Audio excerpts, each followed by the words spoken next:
27 febbraio 1920. Partito sotto le armi 14 marzo 1940.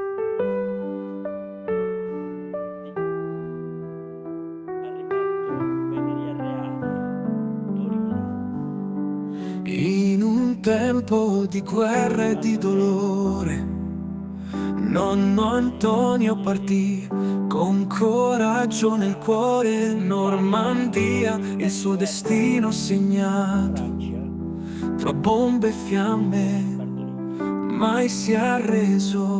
Nonno Antonio, grande uomo di valore, la tua storia vive nel nostro cuore. Con nonna Antonietta al tuo fianco hai cresciuto 7 figli con amore tanto, prigioniero dei tedeschi e degli inglesi. Mai hai perso la speranza nei giorni più tesi, tornato a Nurri, la tua casa e il tuo sole. Hai lavorato la terra con mani forti e sole. Nonno Antonio, grande uomo di valore, la tua storia vive nel nostro cuore.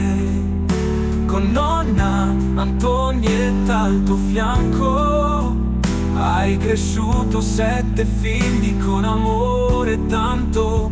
Le tue mani segnate dal lavoro e dal tempo raccontano storie di sacrificio e di vento. Ogni solco nel campo, ogni ruga sul viso sono segni di un amore mai diviso.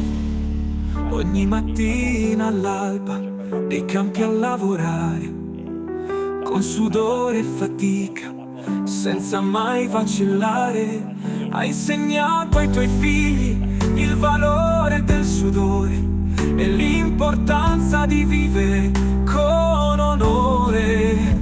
Nonno Antonio, grande uomo di valore, la tua storia vive nel nostro cuore. Con nonna Antonietta al tuo fianco hai cresciuto 7 figli con amore tanto.